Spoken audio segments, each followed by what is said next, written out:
Aujourd'hui, nous allons parler de la notion d'agrandissement et de réduction.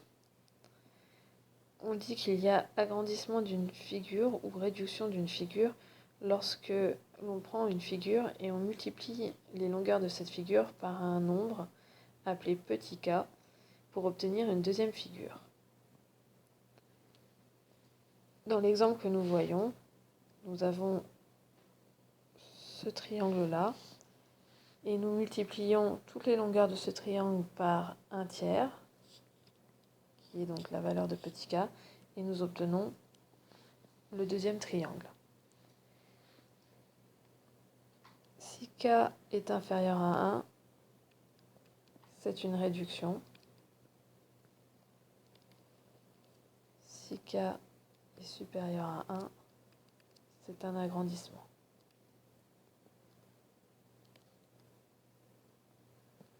Bien sûr, dans notre exemple, si nous mettons la flèche dans l'autre sens,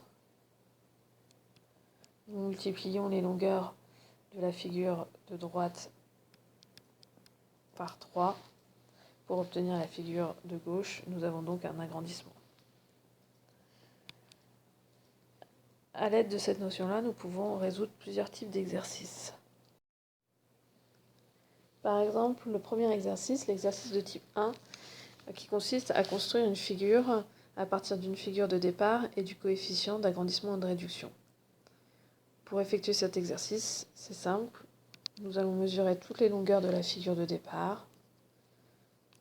Par exemple, notre carré, qui vaut 4 cm au niveau des côtés, et que nous connaissons la valeur de petit k, par exemple 5, il suffit de prendre les longueurs et de le multiplier par petit k. Donc on fait 4 fois 5, ce qui fait 20, ce qui va donner la longueur de la figure d'arrivée. Il suffit ensuite de la construire en respectant les longueurs. Pour l'exercice de type 2, ça consiste à avoir la figure de départ, donc par exemple notre triangle, la figure d'arrivée, et de chercher la valeur de petit k. Pour cela, il suffit de prendre la longueur de la figure d'arrivée divisée par la longueur de la figure de départ, en veillant bien à prendre une longueur homologue. Par exemple, si ici dans notre triangle équilatéral, cette longueur-là vaut 3 cm, et dans notre triangle de départ, cette longueur-là vaut 2 cm, petit k sera égal à 3 divisé par 2, c'est-à-dire 1,5. L'exercice de type 3 consiste à trouver si deux figures peuvent être un agrandissement ou une réduction l'une de l'autre. Pour cela, nous prenons les longueurs de la figure d'arrivée et nous allons les diviser par les longueurs de la figure de départ. Par exemple, dans ce rectangle,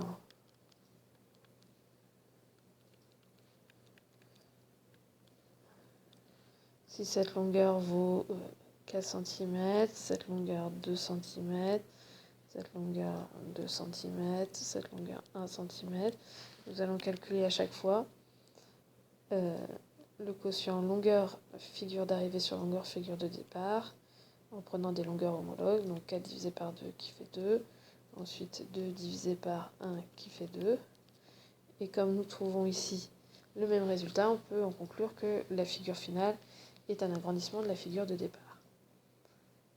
Si nous avions trouvé des résultats différents, la figure finale ne serait ni un agrandissement ni une réduction de la figure de départ. Il reste un dernier type d'exercice.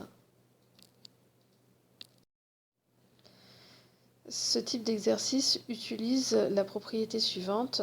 Dans un agrandissement et une réduction, les angles sont conservés, les longueurs sont multipliées par petit k, les aires par petit k au carré et les volumes par petit k au cube. C'est ce que nous voyons d'ailleurs sur cette figure-là, où on voit que cette aire est multiplié du coup par petit k au carré, soit 1/3 au carré, soit 1/9, pour obtenir l'aire de la petite figure. Un exemple, si nous connaissons la figure de départ, la valeur de petit k, il est facile de calculer l'aire de la figure d'arrivée. Donc par exemple, si petit k vaut 3, si la figure de départ vaut 4 cm², l'aire d'arrivée sera égale à l'aire de départ fois petit k au carré, soit 4 fois 3 au carré, ce qui fait 4 fois 9, qui fait 36 cm². Attention, on multiplie l'aire par k au carré et pas k. De même, les volumes sont multipliés par k au cube et non k.